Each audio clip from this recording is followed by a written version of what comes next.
Welcome to Stream After Hours, featuring Susan Bloomfield and Morgan Adams.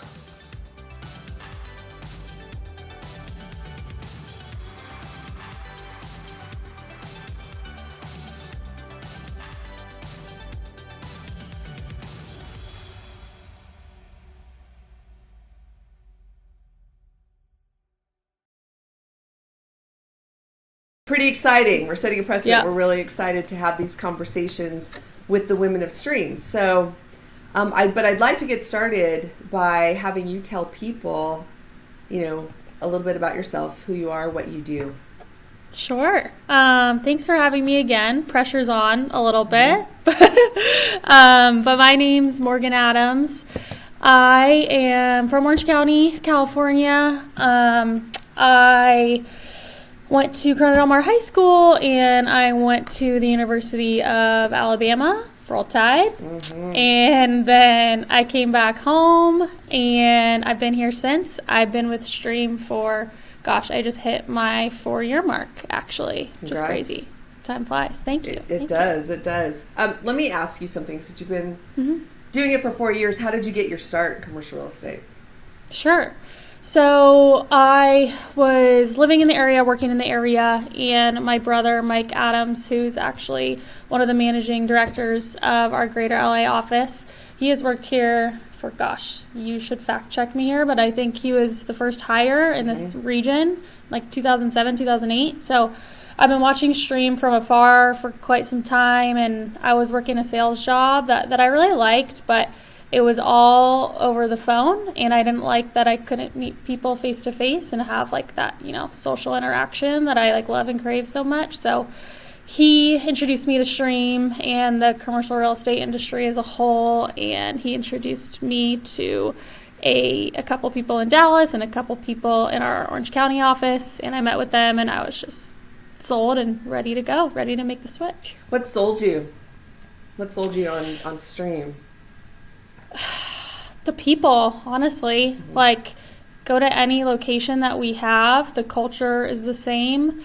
I met with Ryan Boozer and Chris Jackson out of our Dallas office, who are just phenomenal people. And after the first set of interviews, I was in. Awesome. We talk a lot about passion and purpose, with regards to a lot of the social content we're putting out. I mean, that's what really gets people excited. I think, when people look at commercial real estate, they think we really just deal with these assets, industrial, office, retail. But it's more than that. We deal with communities, ecosystems, we drive business, we deal with people all day long, right? So what is your passion and purpose? How does that fit this career? Sure. I think a big reason to why I was so drawn to the industry as a whole is just the relationships that you make. The ability to meet with business owners on a day-to-day basis as my job it's really cool. We get to meet with them, we get to learn about their objectives and their goals and what they want to do, and the ability to be a little part in that is really exciting. Would you consider yourself an introvert or an extrovert? Big extrovert. So, I think you know that. I'm from Orange County, but surprisingly I have moved a lot. I went to 2 different middle schools, 2 different high schools. I went to college where I didn't know a soul. So I just really enjoy meeting new people, and I think that's why I love this business so much. And when you meet new people, when you meet, owners of these assets or tenants, people, peers in the industry, how do you connect with them? When you first meet somebody, I know a lot of people, not everybody's an extrovert. There's some people that are true introverts. And so this career might seem daunting, but I honestly think it's good for anybody who likes to really build, see things kind of grow. So it is definitely a relationship business. But if you could give a piece of advice to people to those that aren't as comfortable meeting people, what would that be? Sure. How do you connect with people? Yeah, that's a really good question because, as everyone knows, the brokerage world, it's highly saturated. So you have to stand out somehow. what I would say, I guess my advice would be to be loyal and just authentic. Make a personal connection right up front and make them feel like they can trust you. I would say that's most important. Yeah, great. Okay, so this is like you just said, it's saturated. Mm-hmm. A lot of people, a lot of players, lots of activity. Sometimes no activity. We've got to drive activity. And also, you're a young female coming into highly male-dominated industry. No judgment on that, but there have been challenges, I'm sure, for multiple reasons. Whether young, having limited experience, having to meet a lot of people, really understand the marketplace, understand what drives decisions, communicating, to lots of different people. What are some of those challenges you face? Sure. I would say you could look at it two ways. If you made a couple good points. I'm younger in my career. I'm also a female. And there's a lot of competition out there. And there's people that have been doing it for longer than me. And that's just the truth of it. So I would say you could either look at it two ways, and it's like the glass half empty or the glass half full. And I just look at it as the glass half full. And that I have an edge that other people don't, given that I am a female. There's really not a lot of us. I wish there were more, and that's something we talk about at Stream all the time. So again, I just look at it as an edge and an opportunity really to prove myself. I'd be lying if I said I didn't think I had to work a little bit harder, because I think that I do. But again, an opportunity to just prove myself is exciting to me. Right. Do you feel like you have are your peers, whether by age, by gender, by location, do you feel like you're building that now? Do you feel like you have a decent support network around you? Yeah, absolutely. And that's the really, really great part about this business, is just the fact that people, like brokerage world especially, you almost come up with them in the business. So you're kind of going through all these things together, and you're able to connect with them about that. And that's part of our job, is staying connected and understanding what they're working on, and what I'm working on, and how we can help each other. And that's a part of the business I really enjoy, and it's really fun staying connected with these people throughout the years, because you'll have a client and you'll run a survey and you're like, oh, I know them and them and them, and it makes it exciting to call your friend. And the longer you're in the business, the more of those connections that you make, and the easier that it gets. Right. So tell me an exciting project or something you've done lately that, where you think maybe you've even turned a corner, or it's just something impactful. What have you been working on? So I would say one deal that really stood out to me, and it was last year, and it was a client. He's actually an orthodontist, and his name is Dr. Kim, and he had a location that he loved, and he was outgrowing it, and just the nicest man ever. And we were having the toughest time finding him a building. And, we kind of got creative, and we started looking at other buildings, retail buildings. We actually ended up finding him a bank of all things. And we were able to go through the approval process with his use and all that. And, it was literally a bank. There was teller stations in there, and we turned it around into a place that he calls home and he loves. And I think the aha moment was just realizing that, okay, there's always a solution. Like, when you think there's not, there was, and he's just so happy, and he was so grateful, and it was just a transaction I'll remember for a while. Yeah. Did you always know you're going to head into real estate, or did you have some other aspiration that was wildly different than what you're doing now? That's a good question. I didn't think I would end up in real estate at all, to be honest with you. I knew that I was extroverted. I knew that I loved meeting people, and I was in a sales job before this that, I liked, but again, I was just missing the face-to-face aspect of it, and I think that's why I landed in this business, and I enjoy it so much. Yeah. So, what other types of things do you want to work on in this business? Where do you want to go? That's a good question. I think just expanding my network. of local business owners. Like, I love sitting down with them. I love talking to them. I love learning about what they're trying to do. And there's a lot of happiness and joy that it brings me when someone is having a hard time finding something and we're able to get creative and find it and almost like back into something, like if someone's looking for something that doesn't exist, we'll call every building and make an opportunity exist. Like we're more entrepreneurial in that sense, where we'll do whatever it takes. We'll make cold calls. We'll find what it is that you're looking for. So how do you come up with these opportunities? Like what's your process for creative problem solving? Because our business, there's a lot of that. Some people are better than others at it because they really work at it, I think. What's your process? Sure, that's a good question. I would say, as far as on the agency leasing side, which we do a good portion of as well, activity's been hard the past couple years with COVID. Like you have to get creative to get people through the doors. It's just not as common as it used to be, understandably so, with everything going on. And you have to create an experience. You need to make them want to get through your building. You need to make them want to leave home every day and go to an office. So you have to create these attractive spaces and experiences for them. I would say something that's been important for our team is just creating the perfect tour. From the second you step in the building, how do you feel? What do you smell? What's around you? What's your path of travel to the suite? Little things like that get overlooked a lot.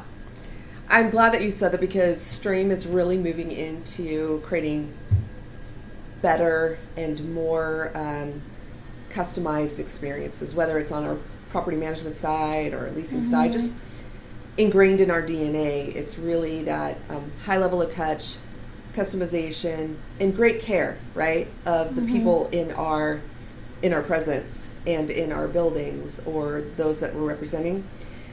So creating experiences, let's talk about that for a second, what the perfect tour looks like. And then I'm going to move into technology, so be ready for that. But sure, what does the perfect tour look like?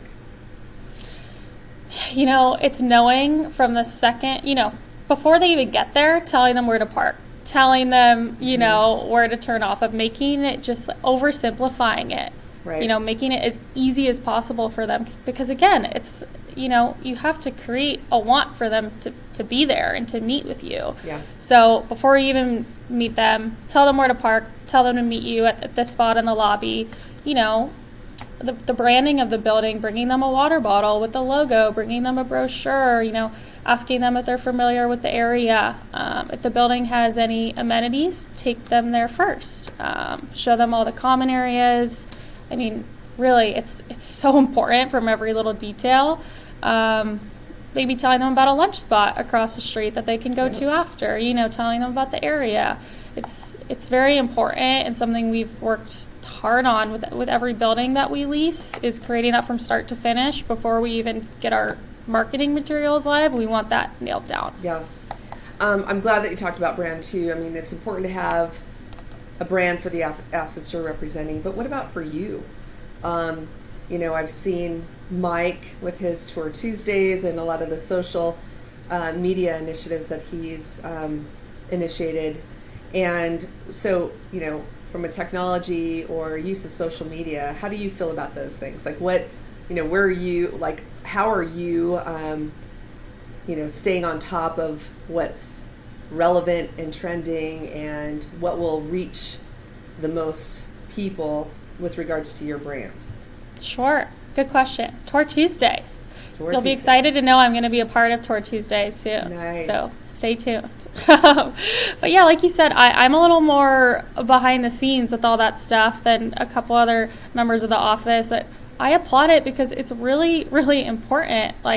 I have a lot of friends that are in the residential real estate business, and I think it's no secret that the commercial industry was a little behind them, just technology-wise. Yeah, and for the longest time I couldn't figure out why, but I think we're really headed in the right direction, especially Stream. We're just forward thinkers, and I think that our marketing just looks, it just has a different feel. Like everything ties into it. Every marketing piece tells a story. It doesn't look like, here's the photo and here's the square footage and here's this. Like, again, you have to get creative, and you bring up technology. Like, there needs to be a way, like we send out our brochures via text sometimes, like I don't know if other brokers are doing that. Maybe they are, maybe they aren't, but just making it easy for them. Yeah. And, a lot of people go on CoStar and there's no photos of the space. There's no virtual tour. They have no idea what it looks like. It's important to visualize it and to create some urgency for people to want to get through the space. So how do you educate yourself? I mean, whether it's technology, marketing strategies, but, the commercial real estate industry, our platform, how do you stay dialed in? Mm-hmm. I would say a big thing for me in the past few years is LinkedIn. Like, it's very interesting. I go on there every day and, I'll see different listings and I'll see what, other shops are doing, what I think we should be doing. And it's very interesting. I like when, a lot of times what we'll do is we will create like a competition, like something of that sort when we're working deals at a building. So, everyone likes some friendly competition. It's just creating different things that, again, create some urgency for people, because that's what has been missing the past few years in our industry. It's easy for people to kind of, press pause, and they don't know what's going to happen here or there. So we really have to do everything on our end to make it easy and simple. From a marketing standpoint, from a touring standpoint, from a follow-up standpoint, we just need to be doing everything that we can. So what is your brand? If you were to, you said something that was really interesting to me. It's like, I'm more behind the scenes, and that's important. Teams are, there are various roles and responsibilities in high performance teams. They know where the strengths and weaknesses lie of their teammates. And so you had said, I'm more behind the scenes. So what does that mean? Like, what do you do? What is, when a client asks you, what is your role in all of this? How will you provide value to me? What do you tell them? Sure. So I would say I'm a mix between business development and like a transaction coordinator. I'm kind of a hybrid between those two things. So, if we're talking about agency leasing, I'm boots on the ground. I'm going out. I'm delivering our flyer to everyone in town. I'm trying to be a friendly face, trying to strike up conversations. So that is a big part of my job, is business development and trying to fill up our buildings. When the phone isn't ringing, you have to, create it yourself. You have to create activity yourself. So that's a big part of what I do, is, making sure everyone in the area is aware of our listings and putting it in front of people. And I'd say the other big part of my job is I'm very transactional. I'm very detail oriented, making sure everything is going from the stage to the stage quickly and smoothly. Right. How do you deal with rejection? When you're out there, that friendly face, you're going to encounter it, right? So it happens. How do you deal with it? It happens. I'm naturally a people pleaser, so I would be lying if I said it didn't hurt my feelings. But I try to just let it roll off my back and not take it personally. I never feel slimy when I'm doing these things, because I'm not selling anything. And I know that we can help them. Like, I really do. So I believe in our process and our services, so I never feel slimy doing it. But yeah, there's definitely sometimes where I'm like, okay, all right, on to the next one. Have you ever won anybody over with there was an initial rejection and your persistence has kind of broken through? Yeah, absolutely. I would say on the tenant rep side, looking for groups to represent, looking for office space in Orange County, like when we represent tenants, and it's the same thing for business development there. I'm reaching out to people, I'm cold calling people, I'm door knocking. And I would say the most memorable one that I had, it was a voicemail that I left, actually, And he called me back, and he left a voicemail that was absolutely not meant for me. He didn't mean to call me back. And I called him. So long story short, it was just like a fluke thing. And we ended up talking, for like 20 minutes. And he ended up being one of our biggest clients, which was awesome. That's great. What so when what are some like opening lines? What do you say to break the ice? What do people ask, or what do you ask them? What's like your favorite thing to ask people? Yeah, that's a good question. I would say I have two different approaches when I'm in person or when I'm on the phone. When I'm on the phone, I try and be just incredibly casual because, no one wants to hear someone uptight on the phone. So I almost open it up every time with, listen, I know you're busy, just give me a second. I work with your neighbor, or this building across the street, something like that, something that'll keep them on the phone for a couple minutes. And when I walk in person, I try and make like a personal connection to something in the office. Like, maybe there's like an alumni flag, or maybe there's like an award on the wall, something like that, to where, it starts off personally and not so salesy, I guess. Just a little more intentional and I like that. Intentional is important, and I think sometimes because we are so we let anxiety or our nerves get the best of us that we forget to pay attention to those details, like seeing those awards or family pictures or things where we can make that connection. Do you get nervous, or is that just not something that happens for you?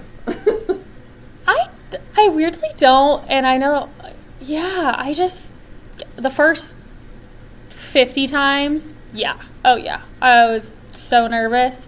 But after you go through the experience of, okay, they needed me to walk in that day, and they were in a situation where they needed my services, and it worked out great, then that gives you a little more confidence to go do the same thing to everyone else. Yeah. What the type of people that you're drawn to, or that you find yourself making a better connection, like what are some of those traits that you look for, that you try to make a connection to?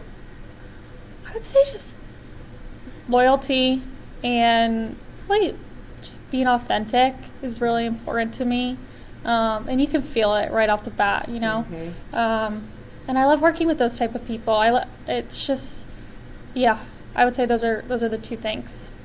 I would think that, youth, it can be really on your side. I know it's hard because you also, have to break through some people might perceive as a lack of experience. I think the industry's actually gotten better. I was talking to a peer the other day, and we were talking about how we had to really prove up a lot, but they just wouldn't let you pass. It was almost as if you had to pay your dues. It was just a rite of passage.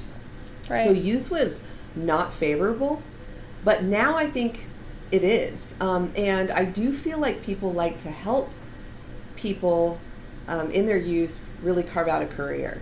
Do you find that to be the case?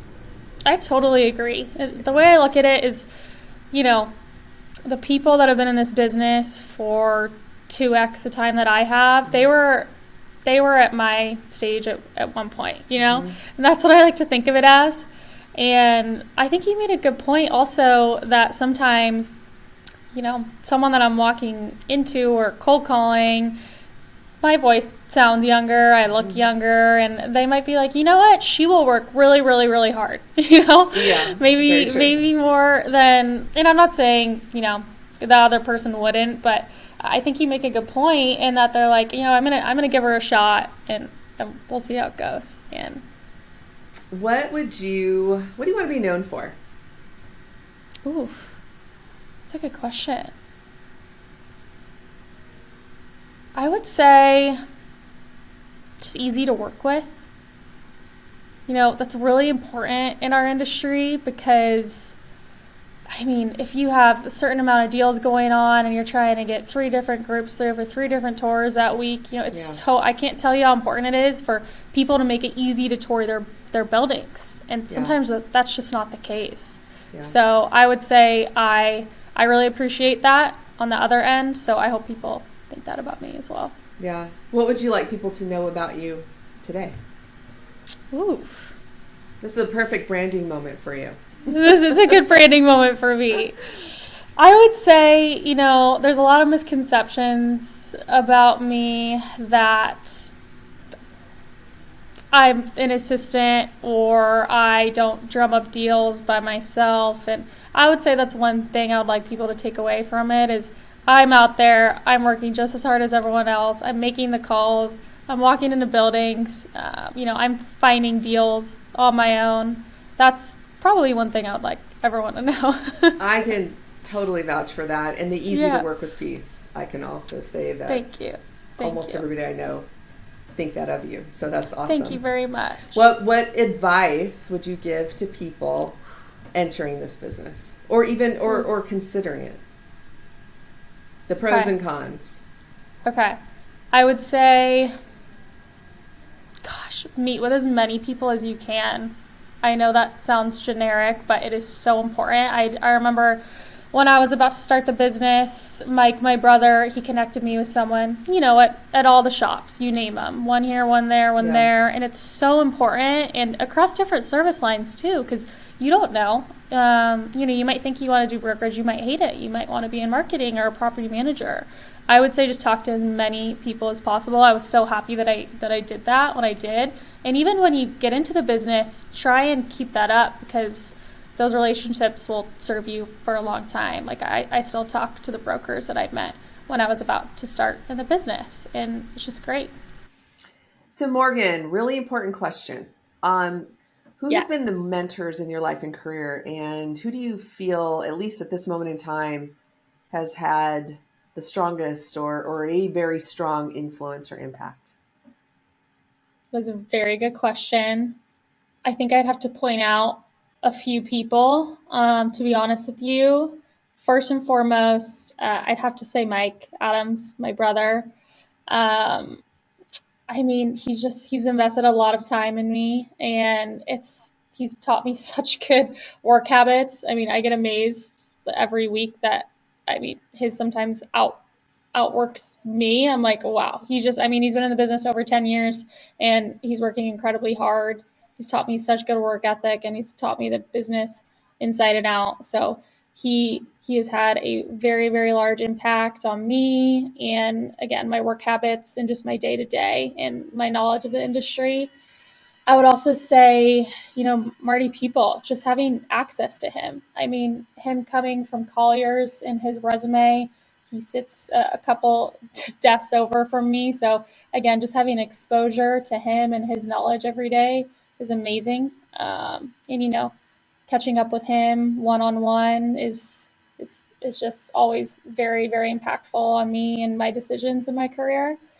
And I would say, lastly, Stream has a mentorship program, and I was paired with Sarah Ozan, who is a senior vice president in our Dallas office. She does industrial, and her and I have been meeting over the past year and just touching base about everything. And she's been a sounding board to me. She's taught me her best practices, and it's really nice to just have that other, female presence, especially in my role that uh, there's not a lot of. Right. So it's just great to continuously touch base with her and learn from her and what's worked for her and what hasn't. And it's been awesome. So I would say a combination of those I three mean, those I three think that's people. a great way to end this. I mean, the mentorship program is something that Stream's really invested in. But what I love about what you just said is you've got, a mentor who's, it's more formalized. You have set calls, but you also have Mm-hmm. probably an executive sponsor in Martin Pupil, somebody who's had Yep. so much experience and can give you another perspective. And then your teammate in Mike, who's working Mm-hmm. with you day to day, who's been in the business longer and has been able Yep. to impart what he's learned and some of the things that are working for him, so that he can really guide your career. I think that's fabulous, and it cuts across disciplines, ages, Yep. genders. I mean, it just tells you Mm-hmm. that you have to have a broad network. And I would say, and you can, let me know if you believe this to be true. I mean, you mentioned how you have to talk to as many people as you can, reach out. I do believe that mentors grow and change throughout your career. Executive Mm-hmm. sponsors will follow you throughout your career. I value Martin Peoples' insight, and I consider him one of my both executive sponsors and a mentor. So it's important, though. I think it's on you to really actively seek that support network and almost use them as your board of directors. Yeah, absolutely. You're spot on. I mean, everyone's willing to help you. Right. You just have to ask and be proactive with them. That's why that mentorship program was so great, because it's scheduled out for a year, and we're talking at this time on this date, and we're staying on track. And Marty and Mike, I just grab them and we'll catch a cup of coffee or go in one of the offices and talk about how I'm doing and what I could be doing better. It's just great to have access to both of them. That's every fantastic. Day. And there's so many of them at Stream. Chris Jackson, even he's so available, accessible. Blake Boozer, as you mentioned, like so many people with so much experience. So just ask. That's a really great way to end this. So thank you so much, Morgan. Yes. I appreciate the time. I will talk to you later. Of course. Thanks for having me. Bye. Bye.